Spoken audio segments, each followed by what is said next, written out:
Hey guys, we're going to be doing a little something different today for the Like 500 Stones channel. Uh, I'm going to get to talk to an actual musician. That's new.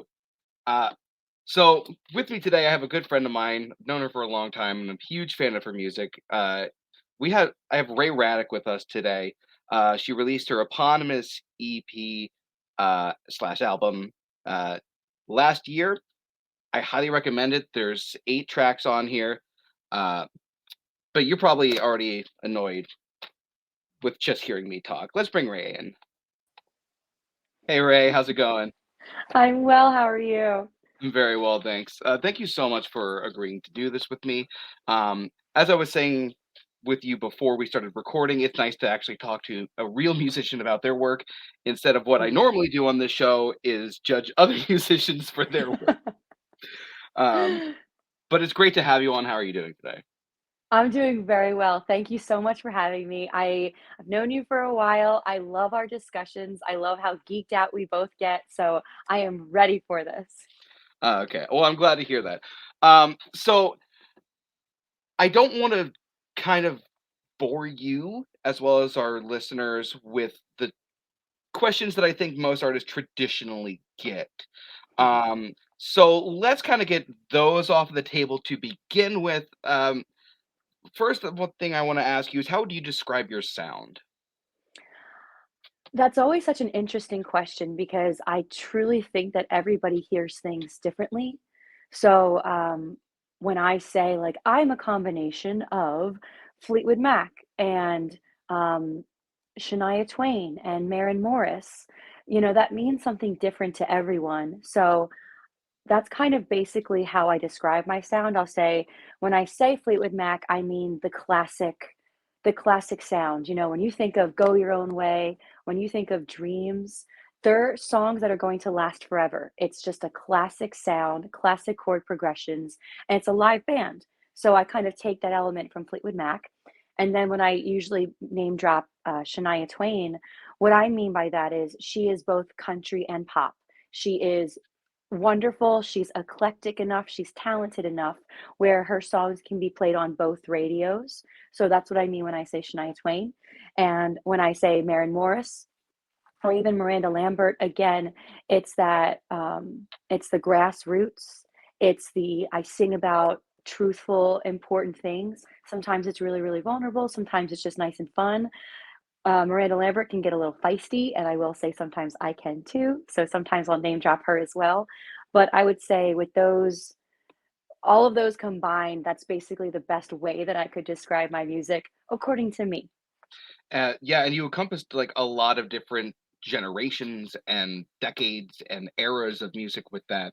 And I think that that's a really good apt comparison, having listened to your music because it does have like a lot of the traditional classic natures, but with like very modern elements, whether it comes to the sound, the production, or your songwriting, blended into those. I also will say you probably already won my co-host over by mentioning Shania Twain. He is a huge Shania Twain stan. Uh, so he's probably already. Oh, look at that! He's already bought your album. That's fantastic. Yes, I love that. He's gonna love Keep 'Em Guessing though. Ooh, good. Yeah, you know what? I think you're right about that one. Right? Um, but you mentioned some people like Maren Morris and Miranda Lambert. Are there other people that you would say have influenced your sound? Any like people that you've listened to and immediately went, "That's kind of what I'm aiming for." Yeah, names that I'm actually dropping a lot when I talk to producers for my upcoming singles are Dan and Shay. Okay. Um, I've noticed, and this is so random, but I've noticed that Hall& and Oates is really affecting the melodies of my songs. So I can't really use Hall& and Oates because they're so 80s. They're such an 80s band. Right, But but when not a I'm bad writing duo to be inspired by. exactly, but I have to answer your question honestly. But what I mean when I say Hall& and Oates is like they've got such catchy tags, like Mhm. "You make my dreams come true." Ooh, ooh, ooh. So I've noticed that I'm taking those catchy elements and I'm incorporating them in my songs. So I would be remiss if I didn't name drop them. And I will always say James Taylor. James Taylor has and always will be an influence on mostly my storytelling. The way that he writes his lyrics, not exactly the melodies, but the way that he describes stories and the images that he creates. Um, I have to say James Taylor. Right. Uh, yeah, I love that you actually brought James Taylor's like songwriting and like storytelling aspects up. Brooklyn and I talked about Fire and Rain on our Mm, show, and just like the detail that he poured into the things, even the details that you have to kind of like look up, like the sweet dreams and flying machines and pieces on the ground line. mm. Um, I love the fact that he's like one of those people that like has really kind of like crept into uh to your playlist in a sense. Um, and let me ask you just one more. This is going to be for me personally, because I have to throw something fun in there to kind of break up the monotony of the traditional questions. So what I want to know from you is, what's your favorite snack food?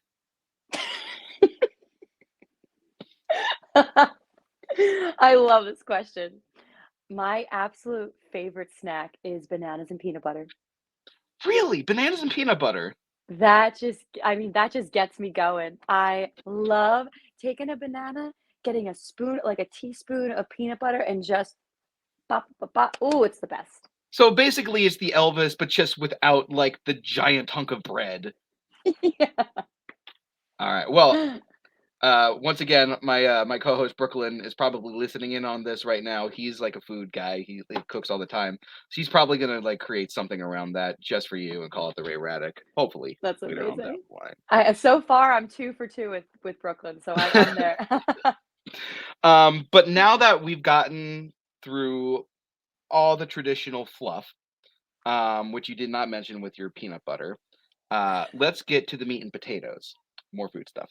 But so what I want to know from you is, because as someone who likes to describe themselves as an artist as well, we all kind of have moments that we kind of like look back on and go, that was the moment, that was the click, the spark, the moment that made me go, Mhm. that's what I want to do with my life. Can you recall what that moment was? Like, how long ago was it? What was going on in that Mm. moment? This is a question that I get asked a lot. Basically, when did you know you wanted to be an artist? And the honest answer is I can't remember because I was such a young age. My parents enrolled me in dance classes when I was 3, and I think I caught the music bug even before then. Otherwise, that wouldn't have influenced them to enroll me in dance classes. So I think this is just something that has always been in my bones. It started off with dancing, and then dancing after many years led to songwriting. Songwriting writing led to voice lessons led to piano and guitar. So it's honestly something that I've been doing since I was probably 2 years old and have just been continuously growing and progressing throughout my life. So I wish I had this aha, wonderful story for you. But to be completely honest with you, I have literally been doing this my entire life. And I think this has always clicked for me, being a Mm. songwriter, being in music, singing songs, dancing to songs, that it's almost like it's always stuck with me. This is my guardian angel, and I'm just here for the ride, watching it pull me along this journey of life. I can't lie. I'm a little disappointed. I didn't get a little something meteor. How dare you? I can't believe. Sorry. I cannot stand this. Um, but no, that's actually really cool. That it's even from such a young age that something can grab you and connect with you even before you realize that it's even happening, and draw you just on this journey that for a lot of people, it's just like the most satisfying feeling in the world, being able to do it, the thing that you're just drawn to and love the most. Um, Mhm. so I'm really happy that that's actually your answer. But I need to know what kind of dance class that was that you were talking about. Was that like tap, jazz, ballet? My parents enrolled me in ballet and jazz, and they love to tell this story, and there's footage of it in, like, a 1990s VHS tape or something. The Uh, best kind of tapes. right? They're, like, the best, and I'm so happy that, like, 90s vintage is coming back, so, um Why do you think I asked for your CD? Yeah.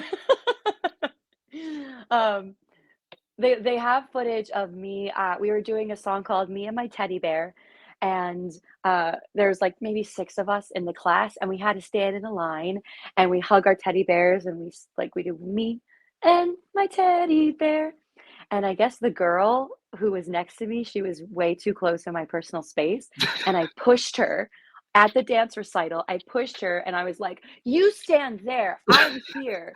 And, like, I had just, like, put her in her place, and my parents were so embarrassed, but my dad was like, "I knew that, like, you were meant to be on stage because you didn't have stage fright at all.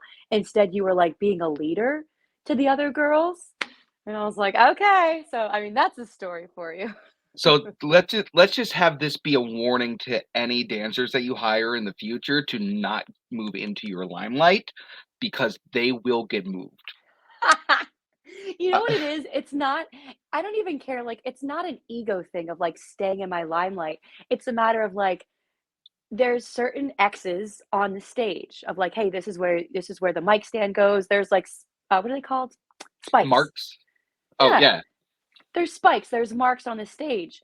If you don't do what you're told, it's like, how do you like, don't that's just, like, idiotic, you Uh, know? Like, just stay on your mark. as a stage actor, um, this is very true.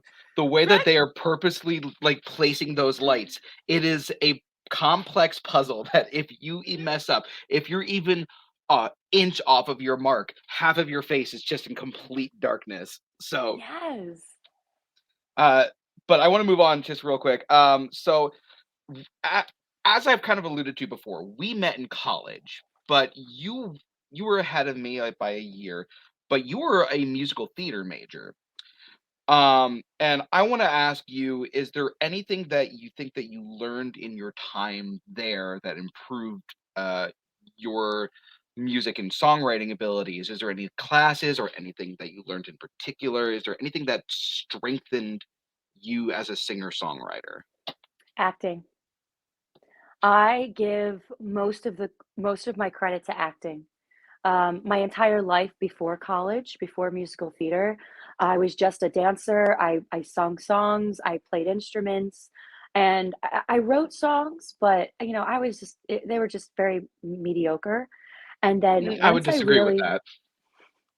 well, okay, agree to I've disagree. heard some of your stuff before this album. A lot of that stuff is really good. You need to give yourself more credit. Okay, well, thank you for that. But, I would say they're not nearly as good as the songs on my album. I don't know. I'll let the people So judge. okay.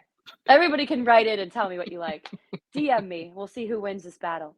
Um, honestly, Hashtag Ray acting Radick. hashtag Andrew versus Ray. Um, no, honestly, I truly, truly think and I believe that acting plays a huge part in my songwriting and I think the arts in general. I mean, I didn't even realize how much acting improved my psychology, my empathy, my understanding for people and situations and things. Um, not unless you actually study it and you see a circumstance from all different points of view. And the way that that has influenced my writing is um, being more descriptive, again, being more empathetic, but also just being aware. Like, a lot of what acting is about is being aware of what triggers you and the emotions that you're feeling and being honest. Acting's all about honesty, and that's kind of what gets triggered when I'm writing. I sit down and I really ask myself, what am I really trying to say? What is really going on in the situation between these 2 characters, between the character that is expressing, and it almost becomes like a therapy session. Now, to kind of bounce off of that, do you think that that also kind of translates into your like the instrumentation that you choose, like the melodies like that you pick with the actual instruments? And I mean that in a sense of do you because when you're writing, you definitely have an idea for like the lyrics, but is there like a mood that you try to encapsulate when you're in that mindset that you put into the instrumentation in that sense, if that makes any sense at all. It does. It makes perfect sense, and the answer is no, because, then you're falling into a trap of whenever you're sad, writing sad, slow songs. And then Mhm, whenever you're happy, you fall into that trap of, like, happy songs means, like, pop and fast-paced, and slow songs means sad, depressed, whatever. So, to be honest with you, like, the way that I work is I kind of let the song tell me where it wants to go. Almost, a lot of, painters or a lot of sculptors say, the clay, it's already there. I'm just the one chipping away at it, and it's revealing itself to me. That's kind of my songwriting process as well.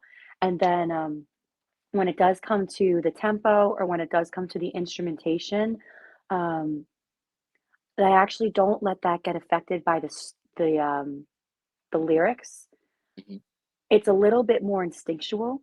mhm. Um, And it actually helps to cross-reference. So, for example, you're gonna love this. So, my 2nd single on my album, "In a Memory," Yeah. I wrote that song, at a bartending shift. I literally wrote it in the bathroom. I was like, "I have to go to the bathroom," and I quickly wrote it, um, at the bar, and, uh, immediately in my head, when I was trying to explain to the producers the emotion that I wanted, I was like, "It's Sarah Smile" by Hall& and Oates.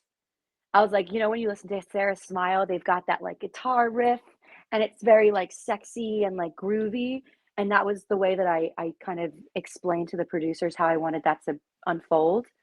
Um, so yeah, to answer your question in a nutshell, I don't let the instrumentation really get affected by the melody or the lyrics. That's kind of like its own thing that gets revealed to you as you, uh, do layer the tracks.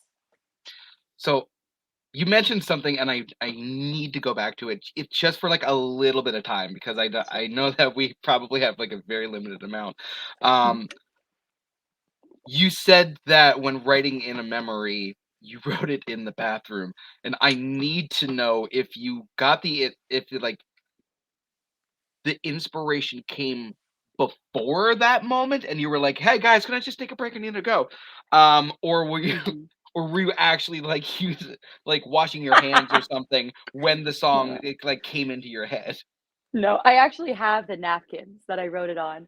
No, what happened was I was bartending, it was a slow night, and I was like, "This sucks, I don't wanna be here, I'd rather be home, like, practicing my instruments," and I was thinking about why Bruce Springsteen is, like, the best. I'm like, "Everybody loves Bruce Springsteen." And you I was just like, lost "Why?" my friend Brooklyn.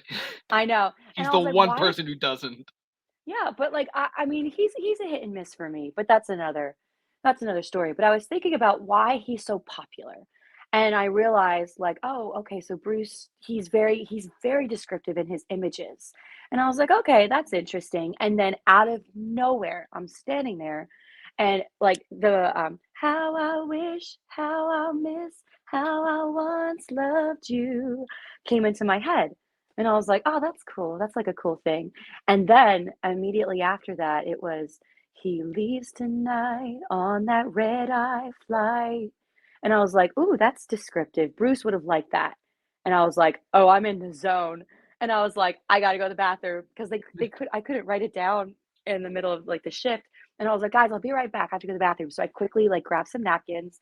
I already had a pen in my hair, and I came down, and I wrote, like, what I could come up with in the moment, and it was those 2 lines. So yeah, it wasn't, like, in the middle of me washing my hands, but it was sporadic enough where, like, it just came to me, and then I was like, "Well, I gotta make the most of this. Let me just have a little privacy in the comfort of a bathroom and a sports bar while I quickly jot down everything that's gonna come to me." And I wanna say if I have it here, Yeah, because I because am not making this up, and it's really no, fun. I believe you, and because, like, when you're in that zone, you have to act on that impulse right away. It's true, and usually will say this, I'm a huge advocate for, if you get something in the moment, you have to write it down. So many times I'll be writing songs and it's like when I'm right about to fall asleep, or I'm in the shower, or again, I'm at work, or I'm on a drive, and what separates the good songwriter from the not songwriter is recording it, writing it down, and then following that melody or following that tag later on that night. Now, with that being said, I actually do want to kind of transition into my next question, which is Yeah. when you are in the middle of your writing process, do you now with in a memory, it seems that the lyrics started to kind of come first. Um, but do you find that the lyrics tend to come first, the melody tends to come first, or is it kind of like half and half and they blend together? Usually the taglines come first to me. Like if I have a really good tag, it comes at the same time. Uh, and then I'll refine the story a little later or once I figure out where I want to go with that idea. But most oftentimes, um, the tag and the hook come to me at the same time. And I'll write down the lyrics. Most of the time, the lyrics are correct or like they're the ones that stay. And then I'll zhizh here and there. But the way that I work is like something comes to me almost like spiritually. Mhm. Um, and it comes at the same time with what I want to say. And then I unpack it from there. And I've also kind of noticed that with a lot of your songs, you kind of tend to go into multiple different genres for each of them. Like Sorry's Not Good Enough has a little bit of a poppier vibe. The Soldier and the Bombshell has a little bit more of that like country kind of acoustic setting to it. Whereas Keep 'Em Guessing is that more like Miranda Lambert edgy kind of country. You also have Dipped Your Toes into Rock, and I want to ask, and it kind of goes back to one of the questions I had asked earlier, is do you purposefully aim for those sounds or they just kind of come naturally in the middle of your process? Do you go, I kind of want to write something with an R&B kind of flavor to it, so I'm going to do it this way, or is it just kind of a natural moment? Completely natural. I'm gonna tie this back to when I was explaining the sculpture and the marble clay. The song is there, I'm just the vessel that it's coming to, and I just chip away at it, and I think that was actually one of my, disadvantages to the album was because it's so eclectic, and at first I was like, "Oh, this is good," there's a little bit for everybody, the people who don't like country, there's Sorry's Not Good Enough, there's Circle Game, and the people who do like country, there's Soldier and the Bombshell, there's Keep 'Em Guessing. Um, but then I realized that it can get a little disjointed, I guess, depending on the listener. But I think songwriting should be natural. I think songwriting should not be forced. I'm going to tie in the word therapy as well.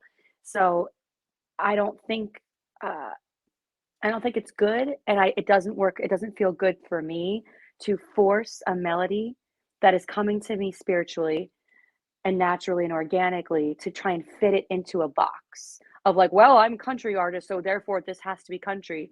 No, if it's coming to me and it's like an R&B sound, let it have its moment. Let it just be an R&B, let it be an R&B song and it is what it is. And I actually really like that because I think that when, especially with a lot of your stuff, when that happens, it just has this more organic feel to it. It doesn't feel like there was a calculator behind it. And I think with music, it has to come organically because the moment that you do that, a lot of people are going to perk up and go, "Wow, you're trying way too hard in this moment." Um, and with your stuff, it plays and you immediately get transferred into that emotion that is like getting put on wax, in a sense. But speaking of which, my favorite song on this album is "Sorry's Not Good Enough." It's got just this great, I love the opening lick, that little guitar lick that's just like the diddle or whatever or however it goes. Yeah. Um, but it just sounds like it was so much fun to record that particular song. It sounds like everyone in the band was having a great time with that one. Um, so I would love for you to tell me a little bit more about the recording environment for that particular song, or and I wanna know if the energy kinda stays the same throughout the entire recording process or if it kinda, like, shifts from song to song. That one was challenging because that was done during COVID, so I actually Oh, shit. wasn't in the room. I wasn't there for the process. The way that that unfolded was, we had to have a 3rd or a 4th song on the album, and the guys sent it to me, and, they were like, "Hey, what do you think about this?" And I was like, "This is super cute, I love this." And they're like, "Awesome, since we're at COVID, just write down some lyrics, send us what you can, and we'll kind of, like, do what we can over here." So this was all done remotely, and then um, once we got everything laid out, then I was able to do my music video, and the music video was shot at my home because it was COVID. So, like, that one was really, really challenging, and I wish I had a fun story, like, we were all jamming, we were all, like, drinking tequila, having fun, but I wasn't in the room, you know? We did what we could during COVID, and that's what came out. I You could have completely fooled me. I completely Mhm. imagined you with, like, like a lei and, like, a rum chata in your hand, as you're all, dancing and bopping about in the, recording booth. I love Um, it. well, I mean, I feel like that's gonna come eventually once you all actually you're on tour right now, so it's gonna happen at some point. I know, I'm all over the place, and I love it. Um, so obviously all of your songs are very important to you. I don't think that I think that, the way that you structured this album, it's kind of a very spiritual journey in a sense. And you actually end with another great one, called Miss the Most. It's the bonus track on here. And it seems to me that in particular, that song is a little bit more personal to you. And I was hoping that you could explain the come up of that song, like how that one came about, like the history behind your writing in that one. Yeah. That one was completely inspired. So one of my favorite songs by Fleetwood Mac is Silver Springs. That is not a song that I normally hear people say. I absolutely love that song, and, I was going through a breakup at the time, and I was like, I want my own Silver Springs. I can't write what Stevie Nicks wrote, but I wanna have my own Silver Springs."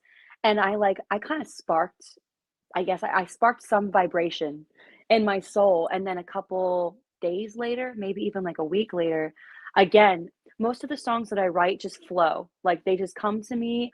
Uh, if I'm available, I will just write it down, and we're done. So this just like came to me in the shower. I got out, I quickly like recorded what I could, and it flew very naturally. But the melody behind it and the vulnerability was inspired by Silver Springs, and it's coupled with the concept because I was going through a breakup at the time. I hate, I absolutely hate when people say, "Oh, don't worry about it. There's plenty of fish in the sea." Oh god, it's the worst freaking thing in the world to Right? hear.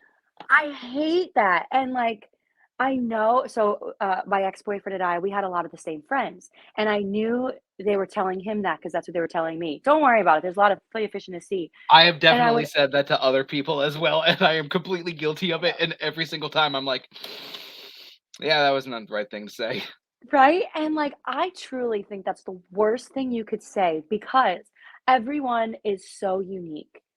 Everyone has such a unique, beautiful thing to them, you know? And nobody has your smile. Nobody has the way that you look at something when you're enjoying it.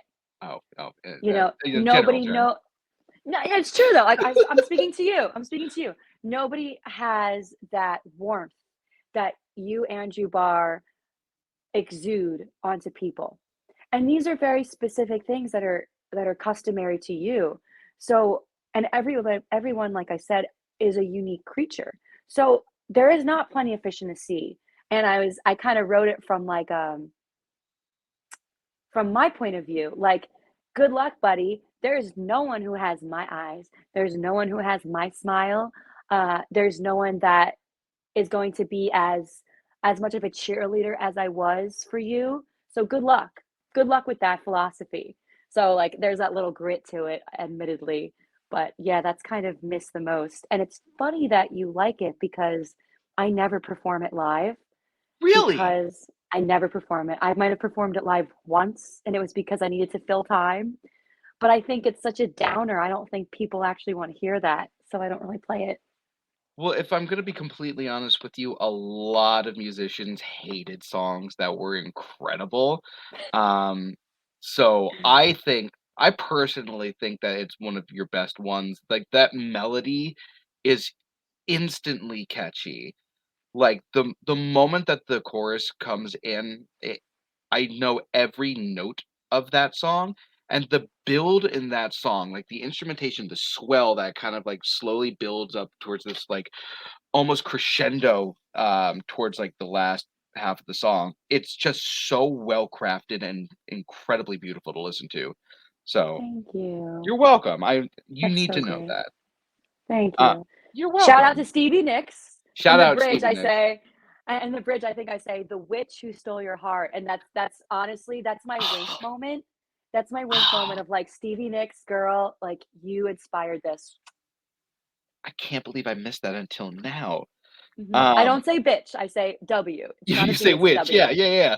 No, For everyone who's respect. listening, Yeah, no, I am respect. family friendly. Um, well, you came to the wrong show. Brooklyn and I like to swear like sailors. But I'm going to be respectful today. Now, I also actually at the piano in that song. The piano in that song, it's just so beautiful. It's not overly flashy, but just like the simplicity to it and the melody are they're so fantastic. And um when it comes to other songs with just like great instrumentation, I want to point out Supreme 16 because there is a guitar solo on there that I absolutely think is fantastic. Um, it is a great just burst of like bright sunshiny energy to a song that's already infectious and just like a delight to listen to. But when recording a solo like that, whether it's a guitar solo, a drum solo, a piano solo, any kind of solo like that, when do you know that it's like just right? When do you have that? When do you go, that's it, we got it? Hmm. It's a feeling. It's just like when someone's in the studio and they play it, you just know. You're like, that's the take. You'll understand as an actor, you know, when you're doing an audition Mhm. and like at the end of the audition, you're like, nailed it. Yeah, It's that's just like that. exactly it's It's just like that. I wish there was like some beautiful response, but like it's actually I think this is like a life thing too. And because it's life, I try and incorporate it in music. Like y- the things that are correct, the truth of whatever it is simple. It aligns in your soul. It's simple and it feels good. That's it. no, and you were absolutely right, when it comes to the parallel because I've definitely used the phrase "nailed it" after an audition. Um, you caught me, okay? You got my hands caught red. Um, so but with that, I can completely understand just like that moment of when you know, and Mhm. then like you don't want to mess with it any further because the moment you do, you start overthinking it and just like trying to tweak it way too much. And when Mhm. you got it. Nothing Yeah, else needed. I believe what I said to the guitarist too. I mean, of course, I don't have a budget to hire Keith Urban, but I said, put a little Keith Urban in that. And then it's like he was just like, it's like, yep, that's the one. Thank you. Man, you say that and it didn't connect with me until this moment.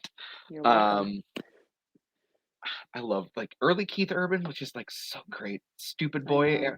Listen to Stupid Boy when you have the chance, people. That's just a great song. But listen to Thanks. Ray's album first. Um, So you're doing a lot of touring coming up. I actually wrote down some of them. I know that you have shows planned for Tennessee, North Carolina, Maryland, and Florida later on down the line, and hopefully more to come. Um, and so, as you also have a lot of other projects that you're working on that you're also going to be touring with, you can find all of this information on rayraddick.com. Check out her schedule page.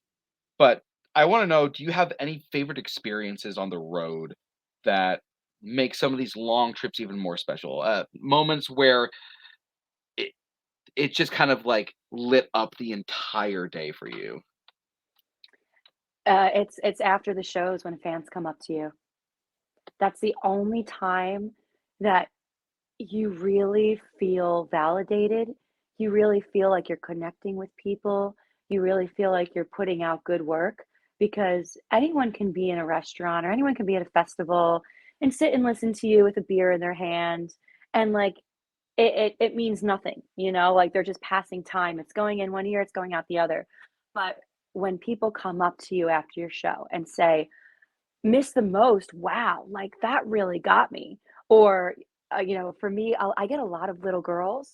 Hmm. I did a festival this past weekend, and I was on stage, and I was doing some Stevie Nicks thing, and the little girls, I kid you not, I'll remember this moment forever. There was 7 little girls in the audience right in front of me, and they all had their arms stretched out just like me, and I was, like, moving my arms back and forth, and they were all doing it with me, and I was like, "This is the stuff that, like, makes this worth it." So, to be honest with you, it's connecting with the fans because you're really getting that validation that what you're putting out there is being resonated, it's being heard, it's being appreciated, and keep doing what you're doing because it's working. I am hoping that later on down the line, we find out that you were the inspiration for some other musician, out of one of those 7 little girls.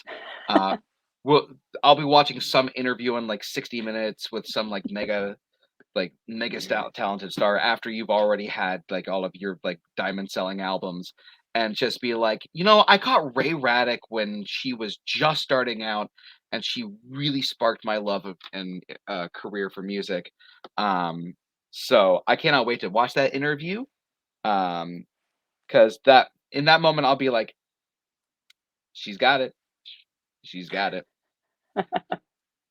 So I you had mentioned like after your shows, um, and your interaction with fans after your shows, and how like how wonderful and magnetic that all is. But I want to know, do you have any pre-show rituals that you'd be willing to share with us? You don't have to Mm. like divulge everything because I know every artist has their secret.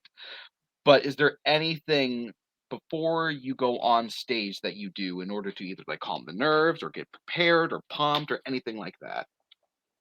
To be honest, it depends on the day. So, your voice is a muscle, and some days you're super nervous because it is tired. You've been on the road, you're dehydrated, you've been talking too much, and then other days you wake up and you're like, "Oh, I feel great. Let's sing. Like, come at me, Steve Perry. Let's go." So, it really depends. It really depends on You the heard day. her here, Steve Perry. In a good way. Come at me in a good way, please. Um, So it depends on the day, but I would say the through line, which is something that I always do, is I always have a shot of tequila before a Mhm. show. If you're a little kid, don't do this, but I do it because I do get nervous and I do get in my head a lot. And I realize this from acting is I am so good at being like 20 places in my head at once. So I will be both the performer and the director and the critic and the fan all at the same time. And when you're all those places doing something, you're not really being present. And the number one thing as an actor, as a performer, is you have to be in the moment in order to be truthful. So I specifically take a shot of tequila. If they don't have tequila, I'll do whiskey just to kind of get out of my head and remember to relax and like literally relax your muscles because you can't perform with tension and to be present. Um, Sometimes to get my body warmed up is I'll go for a run earlier that day depending on how much time I have. Um, that's really helpful. I always stretch before a show. I'll do like some kind of like yoga, stretching out the hamstrings, stretching out my calves, because sometimes I get so caught up in the moment. I'll do splits on stage. I'll do cartwheels, and you Uh, don't want to do that when you're not warmed up. maybe not, but when you're in the moment, it's the only thing that you can do. Of course, when you're in the moment, you are such a superhero. There is nothing you can't do. Oh, Uh, absolutely. No, your for body just starts immediately acting on its own, and you're like, all right, guess we're going with this then. It's 100% right. And, let's see, what else do I do? Hmm. This is super corny, but, I You're remember talking to to me. I'm super corny, so you I should just you should see remembered. some of the jokes that we put on in this show. Okay. It's just like I remember that I'm not there for myself. Um, and I make sure that while I'm taking my shot to relax me, my relaxing shot, I remember that this is not about me. And I think this is really important, uh, because like, I feel like my number one rule as an artist is to not get egotistical. I feel like that's the number one death of an artist is when, like, there's an artist and they're good and they know they're good and they have this, like, my stuff don't stink about them. I That just really bothers me, and I never wanna get like that. So I remember to train my brain before a show that this is not about me. It's not about me being awesome and me, showing off what I could do. This is about them. This is about the audience. This is about making sure that they have a good time, making sure that I use my body, my voice, my passion in a serving way to the audience. So it's not about me being flat or me like not hitting the notes. It's about what's underlying, which is the passion behind that song or that moment. So just making sure to like stay grateful for the opportunity and to make sure that this is not about me. This is about my fans, the audience, and they are going to have a good time.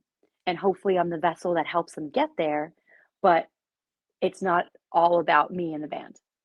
Does that make sense? No, it makes 100% sense. Because first of all, I love the fact that you so obviously care for and appreciate your audience that you have. I think that it's just a wonderful feeling knowing that you have this genuine connection that you want to build, and you want to share the moment together. Um, Mm. and I think that's just like a wonderful aspect about you. Um, I do want to ask because you brought it up, is there a specific tequila brand that you generally tend to go for? They don't, no one really has this brand, but I think it's the best one. It's called Herradura. Okay, I'm writing that down. Herradura? Herradura, Herradura. I think it's awesome. Most people don't have that, and then I'll just go for like anything silver. So like Jose Cuervo, Don Julio. That's like the main one. Yeah. Okay. Well, I'm definitely going to look for that in my local place. Um, now I want to ask because you're constantly traveling all the time. Um, and I know that especially if you have just arrived at a place and you're performing the exact same night, it kind of Mm. happens a lot. And it's probably a very stressful kind of situation. Like you literally just got off the road and you have to perform in like 2 hours or something like that. Um, you you kind of mentioned you take a shot of tequila in order to help kind of like relax. Is there anything that you use to unwind when you do have a lot of time off for yourself? Like, do you tend to like use that time to write? Do you watch a movie? Do you cook? Is there anything that when you have free time, it's like your zen opportunity? I watch TV. I am the most productive person you'll ever meet, and I am also the laziest person you'll ever meet. So, like, for example, this past weekend, I was at a festival. I performed both Friday and Saturday, and I'm pretty sure both days I was awake for, like, 18 hours. Like, they were long days. And, of course, when you're performing, you give your heart. So, like, all day you're talking, then you do your show, then you talk to people afterwards at your merch tent, and then you do it all again. So, I told myself on Sunday, I was like, "We are not moving from bed." And that's exactly what I did. I stayed in bed on Sunday, I watched Ted Lasso, I ordered in, like, I did not move, and it was the best day. You've immediately probably hopped on the radar of a couple of my friends mentioning Ted Lasso. Now they're probably like, "All right, I'm gonna listen to her." Um, they love Ted Lasso, and like I know Me so many too. people who love that show. Um, Jason Sudeikis is just like my man. He's my boo. Uh, so, but I also want to ask you. Well, first of all, greatest television series of all time. Now that we're on this subject. Are you asking me or you're saying Ted Oh no Lasso no. is the greatest? Oh no no no no no. I'm asking you. And I know it's a tough question, ask like for the greatest television series of all time. It's It's like actually not ask, a tough question for me. well, go ahead then. I'm just gonna sit back here. Are you ready for this? Yeah, go ahead. Sherlock. Really? I did not take you as a Sherlock fan. What is it about Sherlock? What is not every like, Oh, it's okay, everything. fair, fair. I feel like Sherlock is truly it's such a perfect show because obviously Benedict Cumberbatch, what's the other guy's name? Martin Freeman. Martin Freeman, like everyone in that show is brilliant as an actor. Not only that, the writing is fantastic. It doesn't waste your time. As much as I love Ted Lasso, sometimes the writing and the dialogue back and forth, they're not really getting anywhere. They're just being funny. But with Sherlock, every single line is building to the next scene or building to the next clue. So like everything is on purpose. Um, it's funny. It's, like, weirdly funny, which is why I love it because I didn't realize how much I laughed during this serious show, and, like, it's just I think it's amazing, and it gets you thinking too, like, if you're also learning about the world, I just think it's, like, such a perfect show.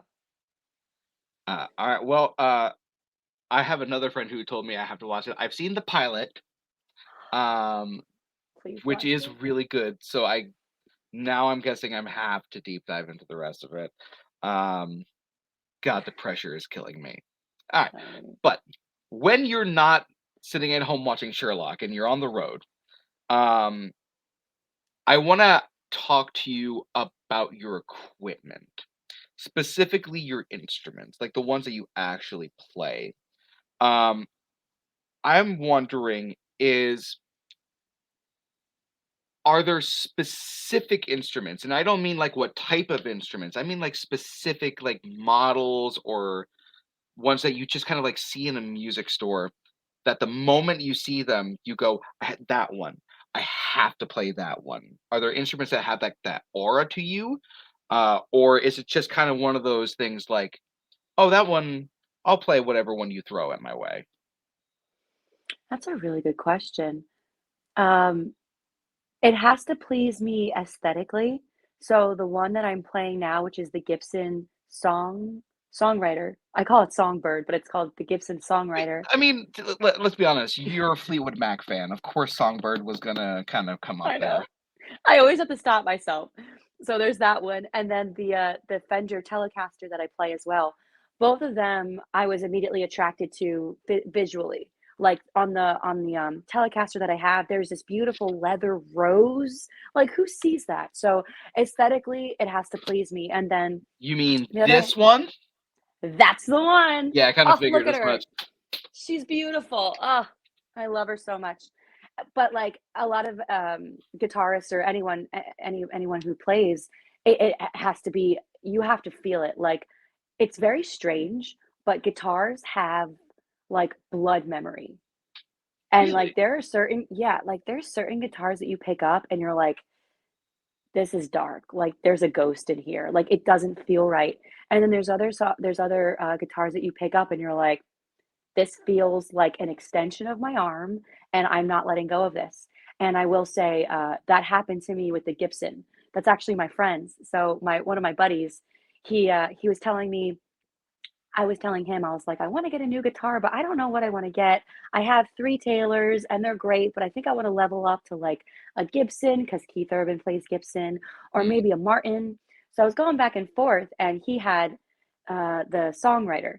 So he's like, "Why don't you try this one?" And I picked it up, and I was like I was transformed. I was like, "I have to buy this from you." And he's like, "Really?" I'm like, "Seriously, how much is it? I'm buying it from you." And I bought it from him. Uh, honestly, that's really cool to hear. Yeah. Because when you find something that you're just instantly Mhm. connected to, there's Yeah. nothing that stops you from getting it. It's true, and, like, since we're all geeks here, for those of you who like Avatar: The Last Airbender, you know how they Girl, say girl, right? Like, that's also a perfect show, but it that's is a just perfect I show. digress. Yes. That'll be my number 2 besides Sherlock. Again, you know how they say, like, your whatever it is, like fire, water, air, it's an extension of your arm, it's an extension of yourself. So, like, when Zuko's teaching teaching, them fire bend, it's like it comes here. Same with your instruments. It is an extension of you. Uh, I was not expecting to talk about Avatar: The Last Airbender on this show. Sorry. Um, I'm such a nerd, I love it. oh my god. Well, speaking of, um, and I don't want to connect it to the movie version because the movie version is not good. But with that, you have actually written a song for a movie called Blur the Lines. Now, first of all, that song is dope. I love that song so much. It's got such a unique, almost sci-fi apocalyptic kind of feel to it. Um, and I want to ask you, how did this kind of come into fruition? Did you just happen to know someone who was like working on it, like producing it or directing it, or did you just somehow get in contact with them and be like, "Hey, I want to write for this"? Yeah. The director, Kai Kaldrow, reached out to me through Instagram. He just DM'd me and he was like, "Hey, I'm a director. I'm looking for someone to write a song as like the main credits. And I also I want it to be the main song for my film. Would you be interested?" And I was like, "Yeah, sure." So he reached out to me, but I was really confused when he told me the concept. He's like, this movie is very Matrix and it's very, who did he reference? He referenced, I wanna till I can't remember, I'm so sorry. He No, you're referenced, fine. Don't like worry about it. he referenced these dark players, Hmm. bands, and I was like, "I am not this at all." I was like, "I'm very, like, happy, fun, boppy girl." Happy. And he was like, "Yeah, but I like your lyrics, like, I think you can do it." So, I never say no to a challenge. So when I talked to my writing team and my production team, I sat down with them and I was like, "Guys, I don't know how to write this song. Like this he wants like dark matrix and I don't know how to do it." So they're like a bunch of rock guys and they were like, "We'll take care of it." So they like put it together and they sent it to me and they're like, "We want you to write the melody, we want you to write the lyrics." And I was like, "Okay, great." And I was like, when they sent it, it was like movie magic. I was like, "First of all, this is dope. Second of all, I can easily write to this song." So it was a little bit more of a team effort, that one. I can't take all the credit. They were the ones that kind of came up with the music and the production of it. And then I just kind of sprinkled in my magic of like vulnerability. And I kind of even brought like an Evanescence approach to it, Hmm. and that's kind of what I could attribute to that song and that flavor of and style of movie, and then that was it. It just kind of all magically clicked as things tend to do. Well, to me, it seems like you have one of the best songwriting teams in the business, if that's the case. Shout Because out to Gidra Music in Brooklyn. Love you guys. shout out to you guys. That guitar riff in that song, dope as hell. Um, Now I want to just kind of conclude by saying, Ray, thank you so much for joining me on this journey. You've been a fantastic and wonderful first guest. And we've known each other for such a long time now, and I really appreciate the friendship that we've had. So I just want to say thank you so much for coming on. You've been a fantastic guest. Thank you so much for having me. I truly had a blast. Your questions are so thoughtful, which I so appreciate, and I love how we can, like, be truthful and also geeks, and we're like, we laugh about it, and, I love your energy. I wasn't lying earlier when I said there's this unique warmth about you, and I love it, and I'm sure your viewers and your listeners feel that as well, so, Eh, just keep that close to you, and well, thank you. you're just very lucky that Mr. Producer Man wasn't here to correct you and that last part then. If you don't know, Mr. Producer Man has a tendency to just sit backstage and put up little blurbs in the stream, just berating Brooklyn and I for our takes. That's Um, terrible. but please tell the people where they can find you and tell them more about it. Yeah. So give me a follow. I love follows. I'm most active on Instagram at Ray Radick. So at Ray Radick. And you can follow me on Facebook. And then anything else you want to know about me, you can go on my website, www.rayraddick.com. It has my schedule. My Shopify is going to be finalized in 2 weeks. So then you'll be able to shop for merchandise and get a little bit more merchandise that I'm creating for y'all. And of course, try and come out and make a show. Yes, absolutely, guys. Please buy her album. You can find it on iTunes. You can stream it on Spotify, Google Music, anywhere you can find music. I highly, highly recommend it. Ray has an incredible knack for melodies. Her lyrics are always very well thought out, very descriptive, very beautiful. So please do that when you can. So, uh, last words. Thank you so much again, Ray, for coming on, and we hope to Mm. talk to you again soon. Thank you so much, Andrew. I had such a blast. And thank you, everyone, for listening. So for all of us at Off the Stones, subsidiary of like 500 Stones, subsidiary of the video store, I'm Andrew James Barr. That's been Ray Raddick. Keep on rocking and drive safe.